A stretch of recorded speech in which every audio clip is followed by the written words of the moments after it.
Title 1 pretended to be asleep while my wife came home late at night. Then I found the truth. So I set a trap. The clock on the nightstand read 2:13 a.m. The room was swallowed in darkness, the only illumination coming from the faint amber glow of the street lamp filtering through the blinds. The silence was thick, pressing down on me like a suffocating weight. I lay still, my breath controlled, my body unmoving, but inside, a storm raged. The sound of the front door clicking open reached my ears. She was home. Late again. I didn't move. I had been expecting this. In fact, I had been expecting it for weeks. Months, even. The rustle of fabric, the cautious footsteps gliding across the wooden floor. She was careful, but not careful enough. She believed I was asleep, unaware, oblivious.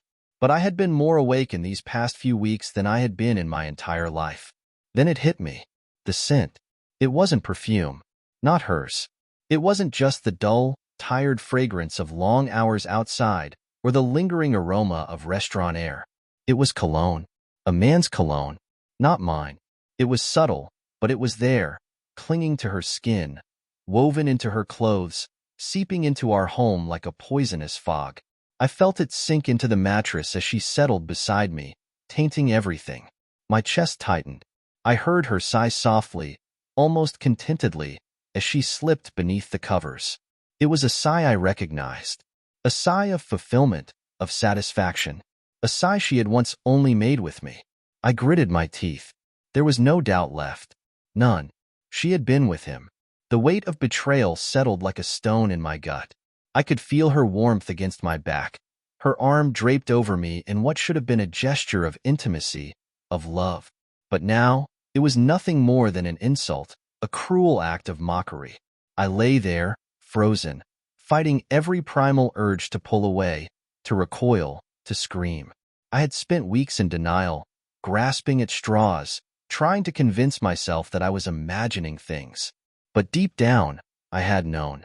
The late nights, the sudden need for privacy, the quiet phone calls, the extra time spent getting ready before she went out with friends, the way she had started smiling at her phone, how her laughter had begun to sound different, lighter, freer.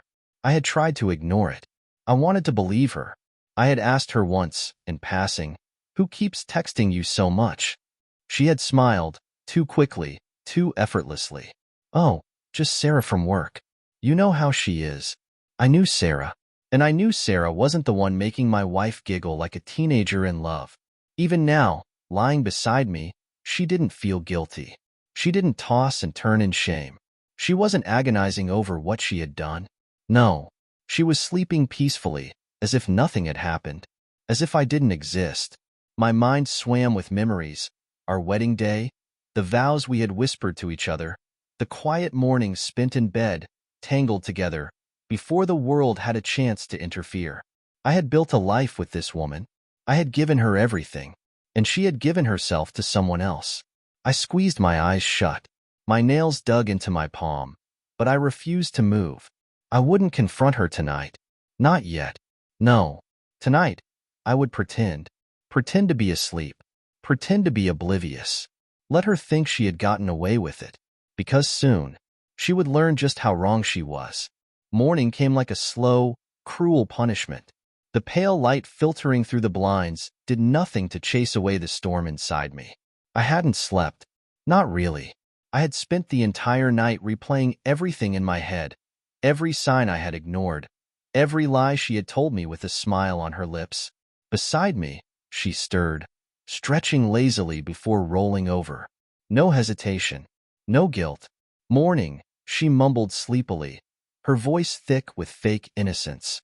I forced my body to move, shifting slightly as if I had just woken up. I turned to look at her, studying her face, searching for even a flicker of remorse, of discomfort. But there was nothing. Nothing except that same, familiar smile. I had once lived for that smile. Now, it felt like a knife twisting in my gut. "Morning," I murmured, keeping my tone even. She leaned in, pressing a kiss to my cheek. The same lips that had been on him just hours ago. I swallowed the bile rising in my throat. The scent of his cologne had faded overnight, but I still imagined it clinging to her skin, soaking into our bed, poisoning everything. She slipped out from under the covers, stretching again before heading to the bathroom. I watched her, my mind racing. How long had this been going on? How many times had she come home like this, sliding into bed beside me after being in another man's arms? How much of our life had been a lie? The sound of running water filled the room. She was humming to herself, as if today was just another day, as if nothing had changed. Except everything had. I forced myself out of bed, pulling on a t-shirt before heading downstairs. The kitchen felt different, unfamiliar. I had built this home for us, put in the work, the hours, the effort. Every piece of furniture, every picture on the wall, every little detail. All of it was supposed to be ours. But now, it felt like a stranger's house. I stared at the coffee machine, tempted to smash it to pieces. I had bought it for her last Christmas, after she had mentioned wanting something high-end, something she had seen in a cafe she liked. How many cups of coffee had she made before meeting him? How many things had I done for her while she did this to me? The anger simmered beneath my skin, hot and pulsing. I wanted to storm back upstairs, to demand answers, to watch her face crumble under the weight of her lies. But I wouldn't. Not yet. This war wasn't going to be fought with screaming. It would be silent, calculated. I needed to know more. I grabbed my phone and scrolled through her social media. Nothing. She was careful, too careful. There were no cryptic messages, no suspicious photos, no careless mistakes. But there had to be something. There was always something. A moment later, I heard her footsteps on the stairs. She walked into the kitchen, fresh-faced, a towel wrapped around her damp hair. She smiled at me like she always had, like she hadn't just destroyed everything we had built. "Coffee?" she asked, reaching for a mug. I forced a smile. "Sure." She poured us both a cup, sliding mine across the counter before leaning against it, taking a sip of her own. I watched her, the way she tucked her hair behind her ear, the way her fingers curled around the handle of the mug. She looked so normal, so comfortable. It made my stomach turn. "What time did you get home last night?" I asked casually. She didn't even flinch. She was too good at this. "Not too late," she answered smoothly. "I was with Sarah. We lost track of time." I almost laughed. Sarah, her go-to alibi. I nodded, pretending to accept her words, pretending to be the trusting husband I had been before. Before I had woken up to the truth, she reached for my hand across the counter, squeezing it gently. "I love you," she said. I almost choked on my coffee. How easily the words fell from her lips, how effortlessly she lied to my face.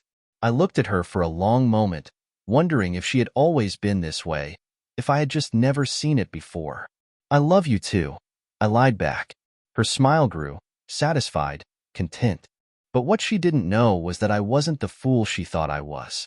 I would find the truth, and when I did, she wouldn't see it coming. The day dragged on like a slow, torturous countdown. I went through the motions, eating, talking, working, all while the weight of betrayal pressed against my chest. She acted normal, too normal. She laughed at my jokes. She texted on her phone, probably with him, but when I glanced over, she made sure to tilt the screen away, keeping her secrets tucked safely out of sight. I played along, smiling, nodding, pretending, but inside, I was a hurricane. I needed proof, real proof. That night, after she fell asleep beside me, I reached for her phone. Locked. Of course. She wasn't careless, but she wasn't perfect either. She always used the same passcode for everything. Our anniversary. How ironic. I entered it, and the screen unlocked. My pulse pounded in my ears as I scrolled through her messages. Nothing. She had deleted everything. I moved to her call log. Nothing suspicious. But then, I opened her photo gallery, and my world shattered. There he was, a man I had never met, but one who had invaded my life in the most intimate way possible. The first photo was innocent enough, a group picture from a supposed work event, but then there were more. A blurred shot of their hands touching across a dinner table, a selfie of them together, too close, too familiar. And then, a photo that made my blood run cold. Her, in a dimly lit hotel room, dressed in lingerie I had never seen before. sitting on a bed that wasn't ours.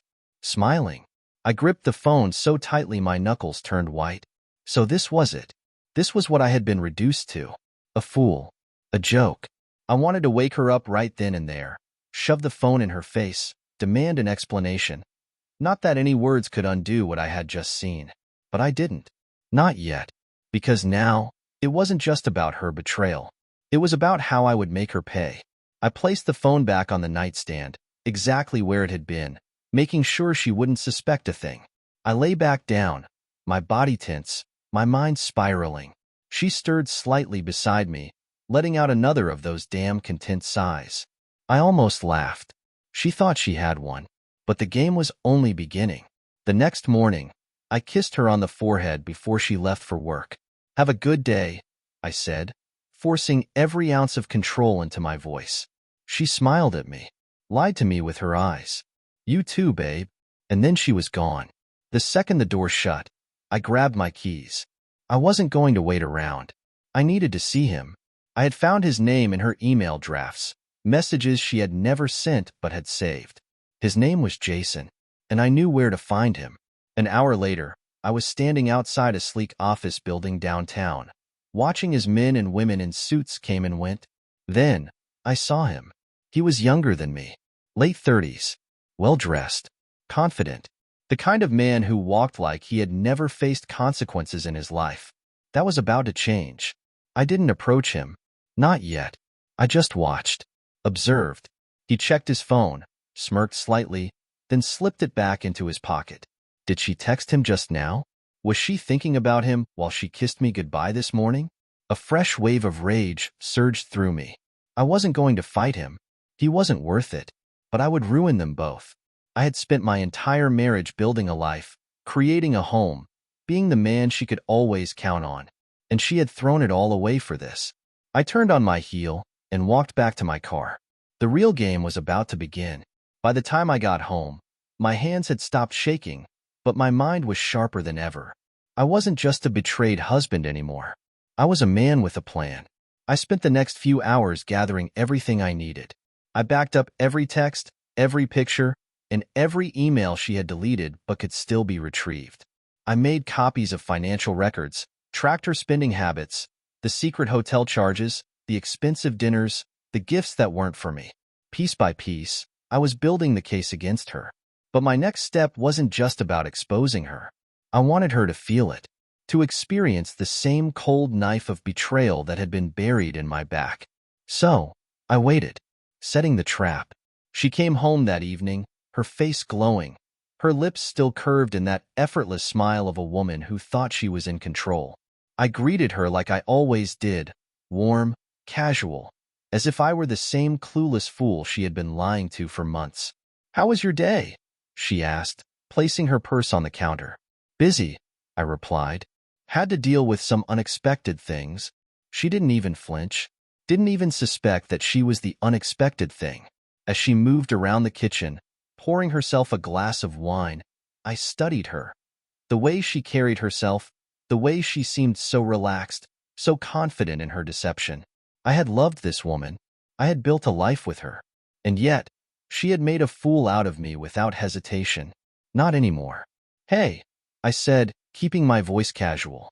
"I was thinking we should have a date night soon." Her eyes flickered toward me, surprised but pleased. "Oh, what brought that on?" I shrugged. "Just want to do something nice for us. Maybe this weekend?" She smiled, setting down her glass. Lying came so easy to her now. "That sounds perfect. Perfect indeed." The night of reckoning. That Saturday, I made reservations at an upscale restaurant. The kind we used to visit when our marriage was still something sacred. The kind of place where she would never expect the night to end in ruins. She spent extra time getting ready, curling her hair, slipping into a dress I had once loved on her. It made me sick. How many times had she dressed up like this for him? I forced myself to smile as we walked into the restaurant. Forced myself to pretend that this was a normal night.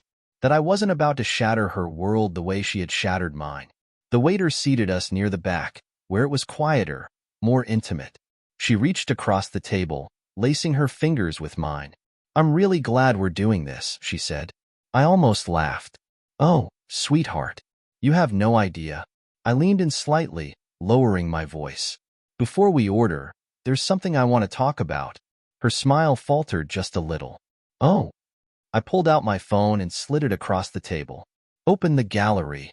She frowned but picked up the phone, unlocking it without suspicion. And then she saw it. The pictures. The messages. The proof. Her face drained of color. Her breath hitched. I watched her eyes dart across the screen, scanning every detail, realizing exactly what I knew. Everything. My voice was calm. I wanted you to see what I've been dealing with. What I've had to carry. She swallowed hard. I held up a hand, stopping her before she could even begin. Don't, I said. Don't insult me with another lie. She sat there, completely still, caught, exposed, powerless. For the first time, she wasn't in control. I let the silence stretch between us, savoring the moment. Then I leaned in, my voice barely above a whisper. Did you really think I wouldn't find out? Her lips parted, but no words came. She had nothing. No excuse, no justification. She was drowning in the reality of what she had done. And I was finally free.